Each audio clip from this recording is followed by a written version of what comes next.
주 안에서 여러분들 옆분들과 또 만났는데요. 인사합시다. 주님의 이름으로 사랑하고 축복합니다. 인사합시다. 주님의 이름으로 사랑하고 축복합니다. 그 말씀대로 항상 좋은 일만, 복된 일만, 축복된 일만 여러분 삶 가운데 가득한 여러분 모두가 되시기를 간절히 소망합니다.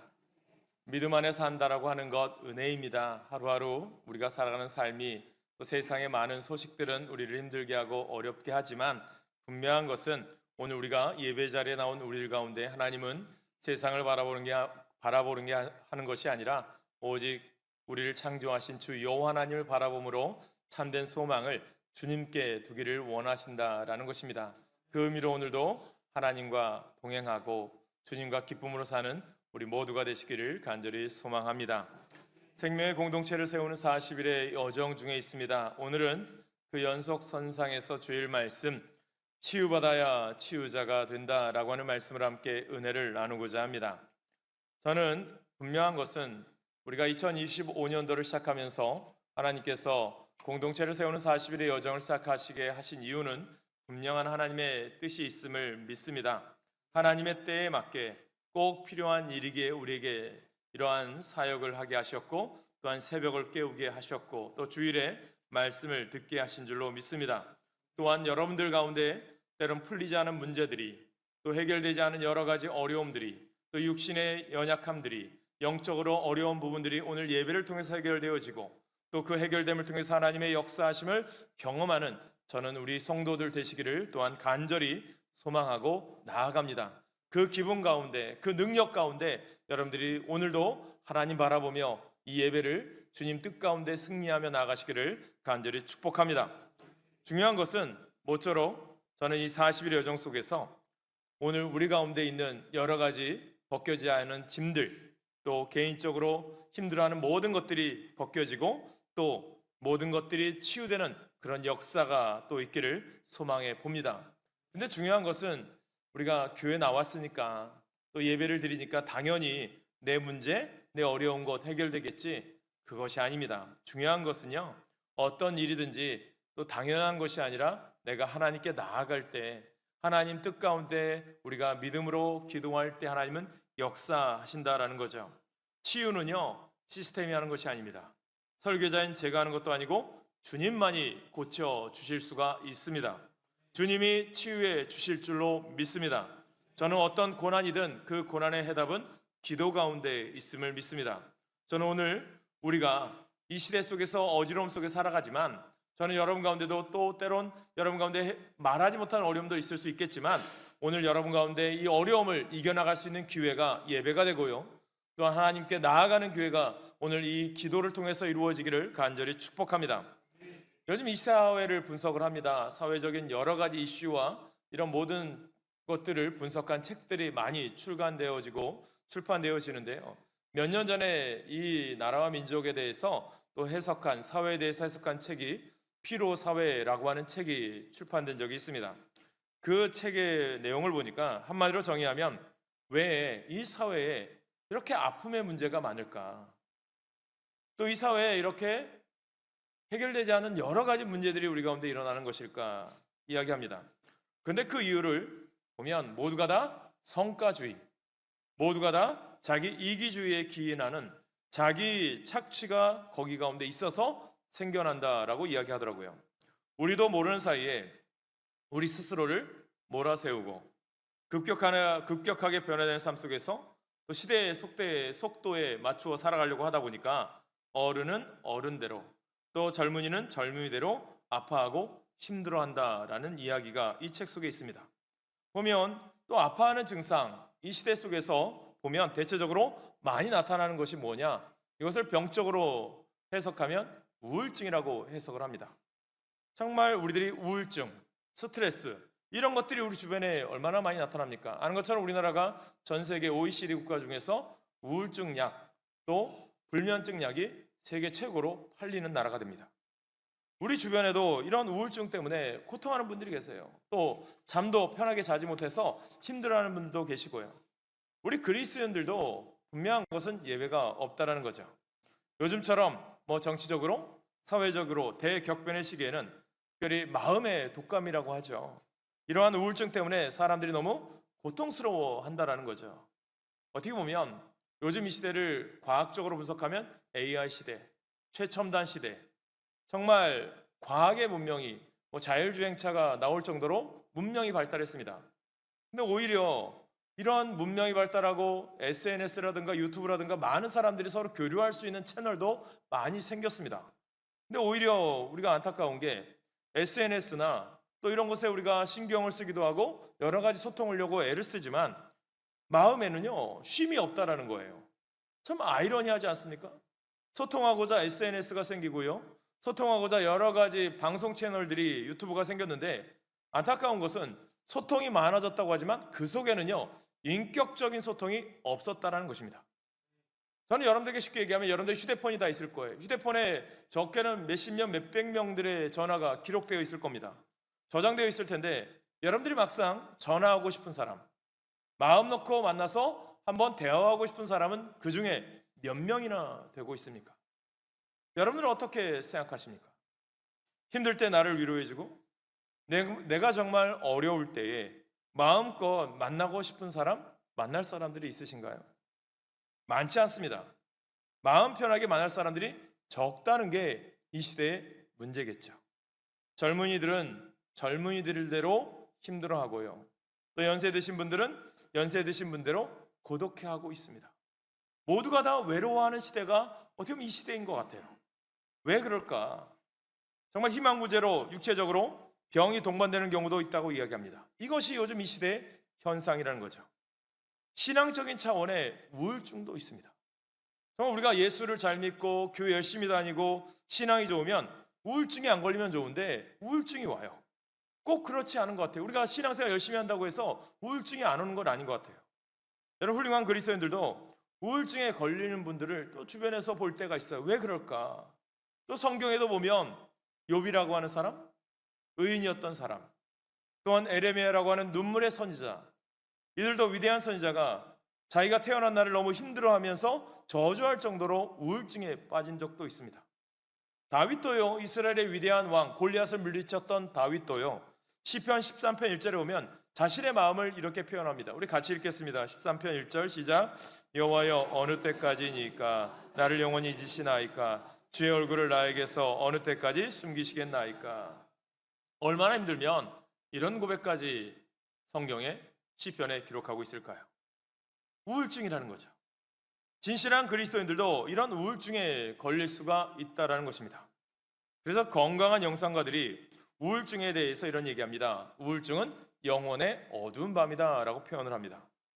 그렇다면 우리들에게 다가오는 이 우울증이란 무슨 의미일까? 오늘 이 시대도 마찬가지고 오늘 예수 믿는 우리들에게도 이러한 어려움이 다가오는 이유가 무엇일까? 마음의 우울증이 우리들에게 어둠의 터널이라고 할 수 있는 거겠죠. 그런데 저는 이런 생각해 봅니다. 오히려 여러분, 우리가 사는 삶, 분명한 것은 우울증도 오고 어려움도 오고 마음적으로나 내가 생각하지 못한 일들이 우리 주변에 많이 일어났지만 오히려 이 터널을 빠져나올 수만 있다면, 오히려 이 우울증을 통해서 더 깊이 주님을 체험할 수 있는 기회를 내가 삼는다면 오히려 하나님이 여러분 가운데 더 놀라운 일들을 감당하게 하실 줄 믿으시기를 간절히 축원합니다. 오히려 여러분, 내 삶 가운데 어려움이 온 것을 낙심하거나 실망하지 말고요, 그것을 묵상하지 말고요, 오히려 새로운 길을 열고 주님 뜻 가운데 주님의 뜻이 있음을 믿으며 나가시길 간절히 소망해 봅니다. 여러분, 하나님의 뜻을 우리가 집중하기 시작할 때요, 우리의 삶을 만들어 가시는 하나님의 역사에 우리는 동참할 수가 있다는 것입니다. 하나님은 슬픔과 어둠을 통해서도 일하시는 하나님이시기 때문이에요. 하나님이 기쁨의 능력도 주시지만 슬픔과 영혼의 어두운 밤을 통해서도 일하신다는 거예요. 하나님은 능력의 빛으로도 일하시지만 슬픔과 어둠을 통해서도 일하신다는 것을 믿으시기를 여러분 깨닫게 되길 소망합니다. 왜 이 말씀을 드리느냐? 저는 여러분, 이 오늘 말씀이 엘리야를 통해서 주시는 말씀이에요. 특별히 공동체를 통해서 우리들에게 주시는 말씀이에요. 오늘 우리들이 엘리야를 통해서 오늘 19장을 통해서 주시는 메시지가, 저는 오늘 우리들에게 주신 메시지를 믿고 내가 어떻게 반응하고 이 말씀을 내가 어떻게 받아들이느냐에 따라서 하나님이 여러분들을 위대하게 만들고요, 여러분 삶을 하나님이 크게 쓰실 줄로 믿으시길 간절히 소망합니다. 여러분, 열왕기상 오늘 본문 19장을 같이 읽었어요. 이 사건은 엘리야가요 우울증에 걸린 이야기예요. 여러분, 오늘 본문 4절에 볼까요? 4절의 말씀 같이 읽겠습니다. 시작. 자기 자신은 광야로 들어가 하룻길쯤 가서 한 로뎀나무 아래에 앉아서 자기가 죽기를 원하여 이르되, 여호와여, 넉넉하오니 지금 내 생명을 거두시옵소서. 나는 내 조상들보다 낫지 못하니이다 하고, 여호와여, 넉넉하오니 지금 내 생명을 거두시옵소서. 선지자가요 죽고 싶어 하는 겁니다. 왜 이렇게 되었을까? 여러분, 엘리야가 누굴까요? 여러분, 우리가 앞에 있는 18장에 보시면 엘리야에 대한 기록이 나와요. 또한 예수님께서 복음서를 통해서 주신 메시지를 보면 구약 성경 중에 예수님이 예를 들어서 위대한 믿음의 사람들을 소개할 때 첫 번째가 모세고요, 두 번째가 엘리야였던 것을 볼 수 있습니다. 그랬던 그 사람이 오늘 본문을 보세요. 어떻게 됩니까?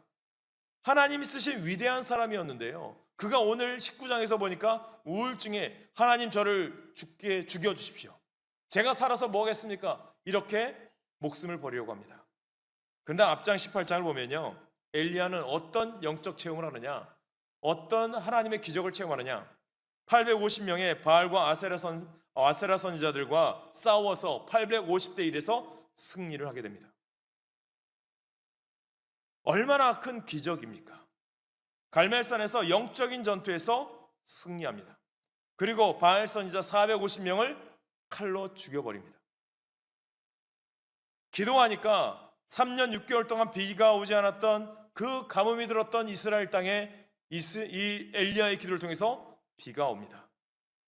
믿음의 영웅이고요, 하나님의 놀라운 일을 체험했던 선지자였습니다.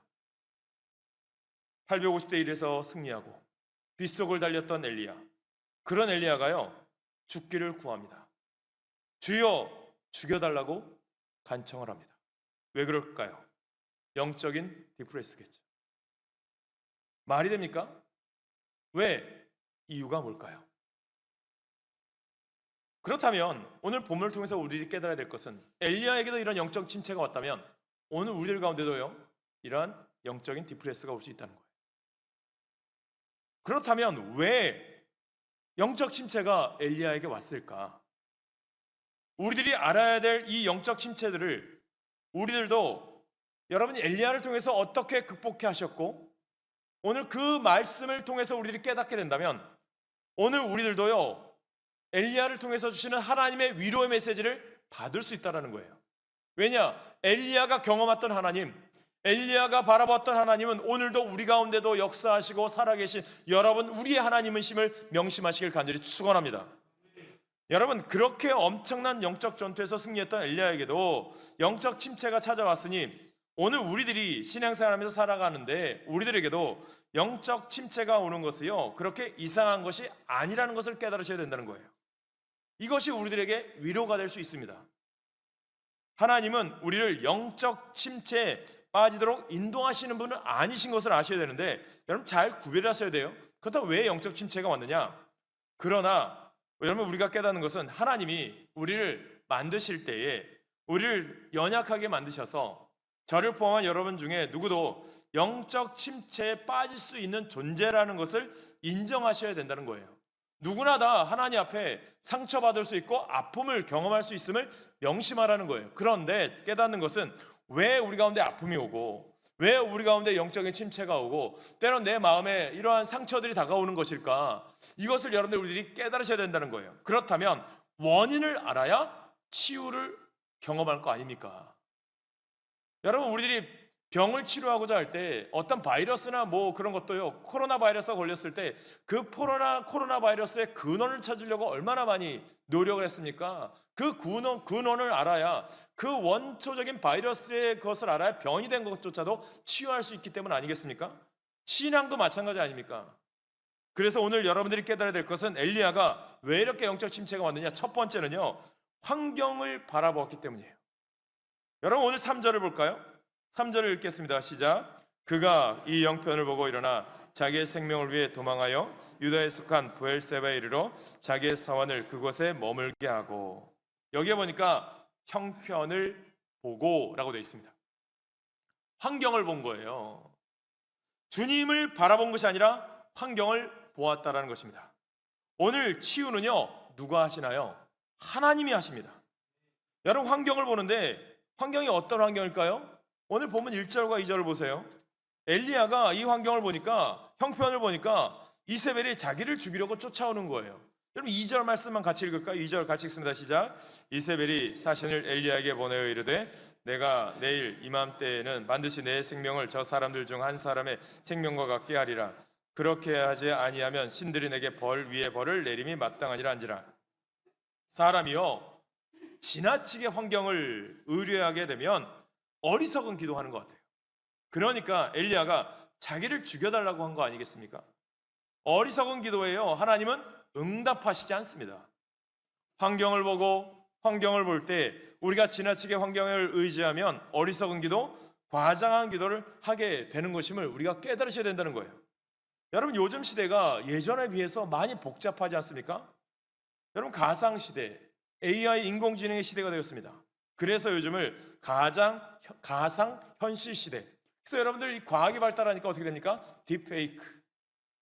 얼굴조차 가짜로 생성을 합니다. 또 목소리조차도 가짜로 해서 보이스피싱이 얼마나 우리를 괴롭히는지 모릅니다. 이런 가짜들이 너무나도 난무하는 시대에 살아가요. 환경적으로 힘든데 엘리야가 바라볼 때 오늘 우리들도 마찬가지라는 거예요. 오늘 우리들이 나라가 왜 이래, 또 정치가 왜 이래, 또 우리 주변의 환경들이 왜 이래, 이것만 바라보면 우리에게 희망이 없는 거예요. 중요한 것은 엘리야가 형편을 볼 때는 힘들었습니다.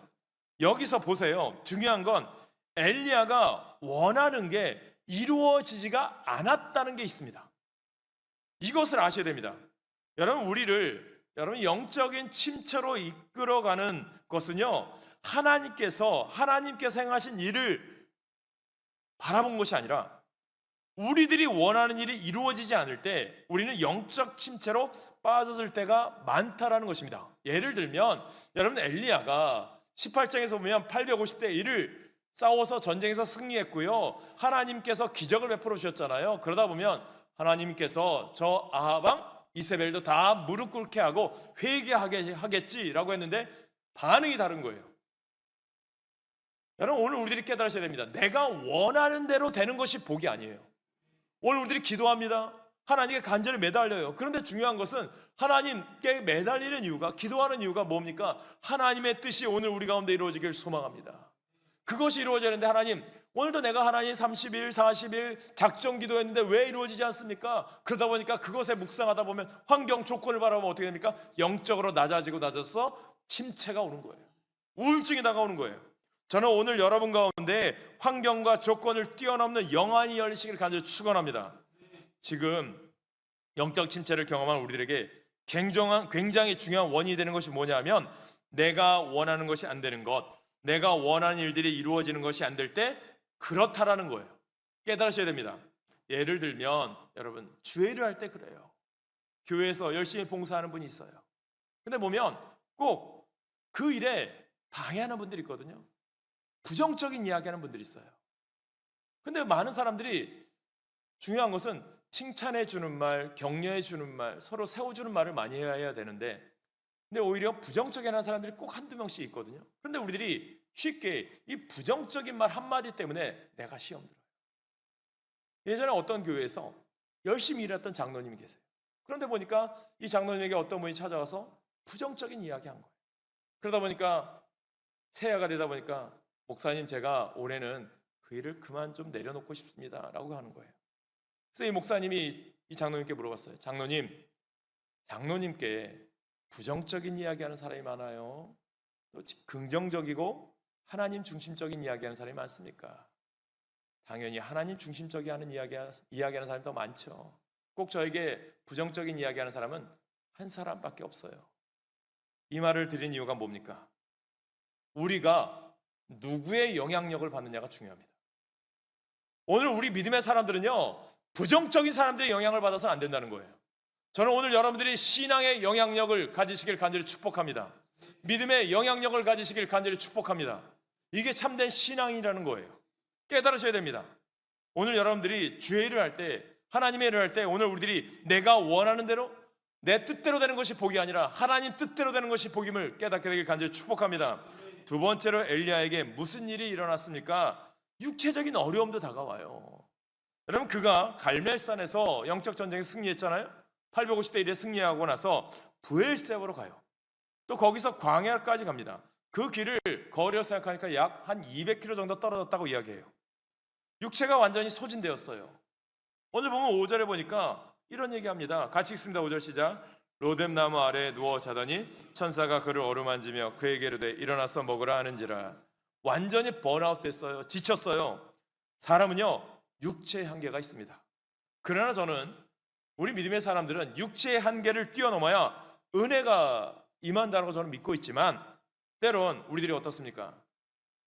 계속 안 먹고 계속 피곤하고 계속 잠 안 잔다면, 그러면 어떤 천하장사가 버틸 수 있겠습니까? 우리들 가운데도요, 불면증으로 힘들어하는 분들이 계시잖아요. 하나님 앞에 소원하셔야 합니다. 하나님, 오늘 이 예배를 통해서 오늘 나에게 있는 불면증이, 나에게 있는 우울증이 다 사라질 줄로 믿습니다. 그렇게 기도하시기 바랍니다. 그런 마음을 가지고 자신을 정리해 나가세요. 그러면 하나님이 도우실 것입니다.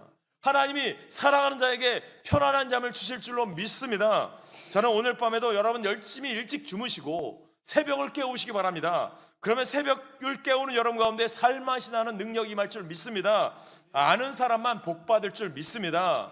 그래서 여러분, 설교의 대가인 슬펄전 목사님께서 이런 말씀하세요. 짐을 끌고 다니는 가축이라 할지라도 때때로 풀밭에서 쉬게 해줘야 한다. 바닷물 역시 밀물 때 한 번, 썰물 때 한 번 쉰다. 차가운 겨울 동안은 땅도 몇 달간 걸쳐서 안식한다. 사랑하는 성도 여러분, 짐승도 쉬고요, 파도도 쉬고 땅도 쉰다면 하나님의 대사로서 파견된 우리 인간들도 필요하면 쉬고 원기를 회복해야 할 줄로 믿습니다. 그게 어디 있어요? 저는 영적인 능력이 예배 가운데 있어요. 그래서 안식일을 거룩하여 구별하여 지키라. 성경은 말씀하는 겁니다. 그럼 몸만 쉬면 안 돼서 마음도 쉬라는 거예요.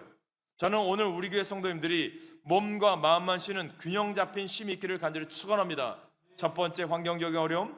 두 번째, 육신적인 어려움이 우리에게 우울과 마음의 고통을 가져다 줄 수 있지만 중요한 것이 있어요. 세 번째는요, 감정의 어려움도 있어요. 감정이 통제되지 않으면 우울증이 우리 가운데 찾아옵니다. 오늘 대표적으로 치유받아야 된다고 할 때에 우리 교회에 속한 모든 성도들의 상처받은 감정들이 치유되기를 바랍니다. 왜냐하면 엘리야는 환경과 육체를 보니까, 어렵다 보니까 사실보다도 느낌이 더 강하게 와닿는 거예요. 그러니까 혼자만 남았다라고 보는 거예요. 사실은 혼자 남은 게 아니잖아요. 여러분 14절에 보십시오. 그가 대답하여 내가 만군의 하나님 여호와께 열심히 유별하오니 이는 이스라엘 자손이 주의 언약을 버리고 주의 제단을 헐고 칼로 주의 선지자들을 죽였음이오며 오직 나만 남았거늘이라고 이야기하잖아요. 여러분, 하나님 앞에 이렇게 아픈 마음을 표현하는 것입니다. 그런데 사실은 혼자만 남은 것이 아니라 하나님은 어떻게 합니까? 엘리야를 위하여 도와줄 만한 7,000명의 바알과 아세라 사랑에 무릎 꿇지 아니한 의인들을 남겨두신 줄 믿으시길 소망합니다. 오늘 여러분 가운데 공동체를 주신 이유가 무엇입니까? 속회와 선교회와 교회 공동체를 주신 이유가 뭡니까? 함께 여러분들 옆에 같이 앉아 예배드린 이유가 무엇입니까? 여러분들의 기도 가운데 함께하게 도와줄 믿음의 동역자들이 여러분 가운데 있음을 믿으시길 간절히 축원합니다. 엘리야가 그러면 어떻게 됩니까? 엘리사와 같은 엘리야에게 종처럼 엘리야를 섬길 만한 그런 사람도 남겨놓았잖아요. 그런 이 감정이, 느낌이 사실보다도 더 과하게 되니까 감정 때문에 사실이 덮어져서 못 보게 되는 거예요. 하나님을 못 보는 거예요. 그래서 로마서 11장 3절에 보면 바울이요, 엘리야를 이야기하면서 이런 말합니다. 같이 읽습니다. 시작. 주여, 그들이 주의 선자를 죽였으며 주의 제자들을 헐어버렸고 나만 남았는데 내 목숨도 찾나이다 하니, 엘리야의 감정을 표현한 거예요, 바울이. 그런데 하나님께서 어떻게 하셨습니까? 아니야, 7,000명을 남겨놓았단다. 사랑하는 성도 여러분, 오늘 우리가 공동체를 세우는 40일 제가 드리고 싶은 말씀은, 느낌은 진리가 아닙니다. 감정은 진리가 아닙니다. 우리가 감정 노동을 하게 되면 사실보다도 감정에 압도되어서 그 사실을 정확하게 직시하지 못하고 거기에서 아픔을 겪고 상처를 받을 때가 있습니다. 그래서 우리는 반드시 이 시대를 살아가면서 감정의 균형을 잡아야 합니다. 조나단 에드워드 목사님이 감정의 균형을 잡는다는 말을 은혜로운 감정이다라고 표현하고 있어요. 은혜로운 감정이라는 것은 그저 뜨겁게 흥분된 감정을 말하는 것이 아닙니다. 주일날 우리가 예배를 드려요. 은혜를 뜨겁게 받아요.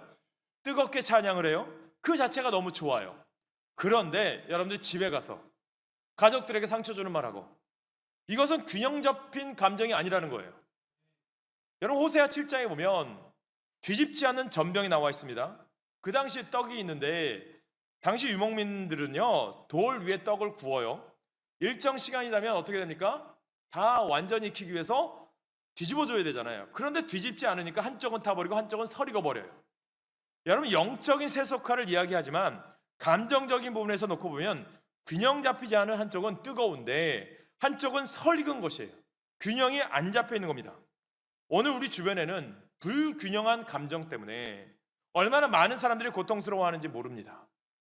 우리 주변에 부모나 자녀들이 쏟아낸 불균형의 감정 때문에 소화가 안 돼서 감정의 소화불량에 걸려서 고통하는 가족들이 우리 주변에 얼마나 많은지 몰라요. 오늘 저는 우리 교회 성도들이 공동체를 세우는 40일의 여정 중에 정말 주일 예배를 통해서 우리의 불균형의 감정이 치유되기를 간절히 축복합니다. 균형 잡힌 감정, 치유된 감정, 은혜로운 감정으로 회복되기를 간절히 소망합니다. 그래서 진리를 어떻게 느끼는 것이 중요한 것이 아니라 진리를 어떻게 붙잡고 내가 사느냐가 중요합니다. 그래서 오늘 주일 예배는요, 감정도 중요하지만 진리를 붙잡는 시간이 예배인 거예요. 여러분, 이런 환경과 육신과 감정의 문제 때문에 마음에 짐을 지고 큰 고통을 안고 있는 엘리야를 주님은 어떻게 치유하십니까? 이것이 우리들에게 그대로 접목이 될 수 있어요. 우리는 21세기의 엘리야의 치유가 우리들에게 재현될 수 있음을 믿으시길 간절히 소망합니다. 두 가지예요. 오늘 본문 12절 말씀을 같이 읽을까요? 12절 같이 읽습니다. 시작. 또 지진 위에 불이 있으나 불 가운데에도 여호와께서 계시지 아니하더니 불 위에 세미한 소리가 있는지라. 아멘. 우리 하나님은 창조주 하나님이시고 창조주 하나님께서 나타나실 때는 비슷비슷한데 불이 혀같이 임해요. 또 불이 연기같이 임해요. 불의 역사가 일어납니다. 그 불 위에 하나님의 세미한 음성이 들렸다라고 말씀합니다. 그 세미한 음성 가운데 주님께서 엘리야에게 말씀하시는 거예요. 저는 오늘 모든 우울증과 모든 여러분들의 근심과 걱정의 짐들을 치유하려면 첫 번째는 세미한 하나님의 음성을 들으시기를 간절히 축원합니다. 여러분, 하나님의 처방 방법은 독특한 것이었어요. 마귀는 칼끝같이 도전하고 질책하지만 하나님은 불 위에 세미한 음성으로 영적 침체와 마음의 독감으로 고생하는 우리를 회복시켜 주시는 주님을 오늘 우리는 깨닫게 되길 소망합니다. 그 하나님을 우리가 찬양합시다. 하나님께서 이런 생각을 해요. 저나 여러분이나 마찬가지 아닐까요? 지금까지 오늘 우리가 나름대로 살아오시면서 하나님이 예비하신 하나님의 말씀을 여러분 우리가 들으셨잖아요. 반드시 있을 거예요. 저도 목회를 하면서 이런 생각, 어렸을 때 뭐 수련회를 가거나 교회에서 보면 여름성경학교 수련회 때 이런 얘기해요. 그때 보면 이런 경험할 때가 있어요. 중요한 것은 하나님께서 어려울 때마다 예비하신 말씀들이 있더라고요. 때로는 수련회 때 밥 먹으려고 암송했던 성경 구절들, 때로는 하나님께서 말씀 속에서 깨닫게 하셨고 강사를 통해서 깨닫게 하셨던 말씀의 기억들, 또 때로는 말씀을 통하여 성경을 읽으면서 알게 하신 것들, 성경을 큐티함을 통해서 알게 하셨던 것들, 때마다 하나님의 세미한 음성으로 들려주신 것이 떠오를 때가 있어요. 분명히 여러분 가운데도 반드시 우리 가운데도 있다라는 것입니다. 저는 이것은 우리가 부활의 영으로 예수님께 생명의 능력으로 접붙임되고 예수님을 구세주와 주님으로 성령님을 통하여 고백한 하나님의 사람들에게는 하나님이 예비하신 반드시 불 후에 주시는 하나님의 세미한 음성이 오늘 이 순간 저와 여러분들에게 회복될 수 있기를 간절히 축복합니다. 붙잡게 되기를 간절히 소망합니다. 시편 30편 5절에 보면 말씀합니다. 같이 읽습니다. 시작. 그의 노염은 잠깐이요 그의 은총은 평생이로다. 저녁에는 울음이 깃들지라도 아침에는 기쁨이 오리로다. 아멘. 성령의 사람은 주님의 음성에 귀 기울이겠다라고 하는 마음을 갖게 되고요, 그런 사람들에게는 주님께서 예비하신 말씀을 반드시 주신다라는 것입니다. 요한복음 5장 25절에 뭐라고 말씀합니까? 같이 읽습니다. 시작. 진실로 진실로 너에게 이르노니 죽은 자들이 하나님의 아들의 음성을 들을 때가 오나니 곧 이때라. 듣는 자는 살아나리라. 아멘. 요한복음에 듣는다는 말은 믿는다는 말과 일맥상통합니다.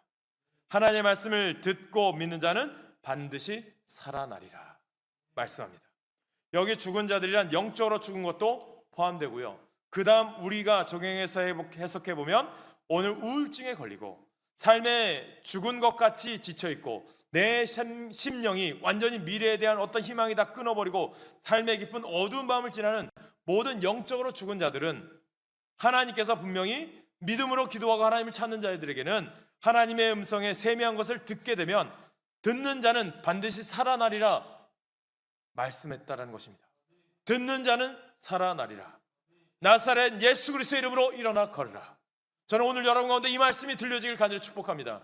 나사렛 예수 그리스도의 이름으로 오늘 우리 가운데 있는 모든 악한 병마 사탄이 떠나갈 줄로 믿습니다. 여러분, 설교자가 고쳐주나요? 환경이 고쳐주나요? 고쳐주시는 분은 누구라고요? 만유의 주제요 온 우주 만물을 창조하신 주 여호와 하나님이십니다.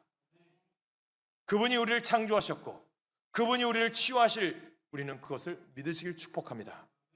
오늘 이 시대에 여러분, 스마트폰으로요 위로받으려고 하지 마세요. 텔레비전으로 위로받으려고 하지 마세요.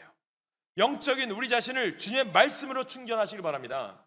인생의 스마트폰, 여러분들 스마트폰 하나조차도 내가 충전해야 되잖아요. 그래야 사용할 수 있을 거 아닙니까? 오늘 우리들의 믿음의 사람도 마찬가지 아닙니까? 우리들이 충전해야 돼요. 영적인 하나님의 말씀을 충전받으시길 소망합니다. 규칙적으로 충전받아야 합니다. 우리가 매일 저녁마다 스마트폰을 충전하지 않으면 다음날 쓸 수 없듯이 우리가 규칙적으로 주님의 세미한 음성에 충전을 받을 때 하나님께서 여러분 가운데 놀라운 은혜 가운데 쓰실 줄 믿습니다. 예배가, 기도가 여러분 가운데 충전의 시간이 있는 줄로 믿으시길 소망합니다. 또 하나 우리가 치유받는 것은요, 주님의 세미한 음성뿐만 아니라 주님의 공동체를 통한 치유입니다. 두 번째인 거죠. 하나님 엘리야를 어떻게 치유하셨습니까? 혼자서는 안 되는 거예요. 주님 뭐라고 말씀하십니까? 바울이 이야기한 말씀 볼까요? 로마서 11장 4절 5절 같이 읽습니다. 시작. 그에게 하신 대답이 무엇이냐? 내가 나를 위하여 바알에게 무릎 꿇지 아니한 사람 7,000명을 남겨두었다 하셨으니 그런즉 이와 같이 지금도 은혜로 택하심을 따라 남은 자가 있느니라. 은혜로 택하심을 따라 남은 자들 7,000명을 남겨주셨습니다. 오늘 여러분 가운데 여러분 옆에 사람이나 여러분 속해 공동체나 선교회 사람들이 여러분들에게 은혜로 택하심을 따라 남은 자들이 되셔서 서로를 위로하고 서로에게 힘을 주고 서로에게 동역자로서 쓰임받기를 간절히 축원합니다. 서로서를 격려하고 서로서로 함께하는 거예요. 서로서로 짐을 지는 거예요. 서로서로 사랑하는 거예요. 바울이 그런 공동체가 되기를 교회 속에서 원했어요. 서로 봉사하라, 서로 섬기라. 그것이 뭐냐면 그 사람과 같은 이슈에 같이 서라는 거예요. 공감. 이 시대가 얼마나 공감이 어렵습니까? 말씀드렸잖아요. 무안공항에 사고가 있는데 그것 때문에 인터넷이나 이런 데 댓글 달아서 얼마나 비판과 악성 댓글을 답니까? 같이 공감만 해줘도 감사한데 이 시대가 악해져 가잖아요. 여러분, 우리 믿음의 사람들이 깨어 있어야 되지 않습니까? 그런 곳에 우리가 쓰임받지 않기를 원하고요, 우리 공동체는 하나님 선한 곳에 쓰임받기를 간절히 소망합니다. 이게 우리 사람이 되어야 되는 거예요. 여러분, 그래서 이 시대가 우울한 거잖아요. 오늘 여러분들이 서로 간에 아낌없는 사랑이기를 원합니다. 우리가 요즘 운전을 하다 보면 겨울철에 차들이 방전이 많이 돼요. 춥기 때문에. 그러나 방전됐을 때 나 혼자 해결됩니까? 안 되죠. 누군가의 도움을 받아요. 긴급 출동을 부르거나 아니면 지나가는 차의 도움을 받겠죠. 서로 도와줄 사람의 배터리를 갖다가 연결해야 되는 거 아닙니까? 그래야 둘 다 사는 거 아닙니까? 공동체를 통한 치유를 받아야 되는 거예요. 찬양 중에 누군가 널 위해 기도하는 찬양이 있었어요. 여러분, 누군가 날 위해 기도해 주는 사람, 공동체에 있는 것이 기쁨입니다. 저는 속회에서도 선교에서도 날 위해 함께 해주는 사람이 있어 행복하는 겁니다. 사랑하는 성도 여러분, 오늘 저는 우리 주일 예배가 이런 우울증과 우리 모든 어려움들이 치유의 현장, 저는 오늘 우리 교회 공동체가 그런 회복의 현장이 되기를 간절히 축복합니다. 말씀을 정리하고자 합니다. 하나님께서 우울증의 세대에 엘리야를 치유하셔서 어떻게 하십니까? 하나님은 오늘 우리 가운데 부르심의 뜻이 있거든요. 오늘 본문 이후에 열왕기상 19장 15절 16절 그 뒤에 보면 엘리야가 이런 치유를 받고 난 다음에 하나님께서 그에게 무엇을 요구하시는 줄 아세요?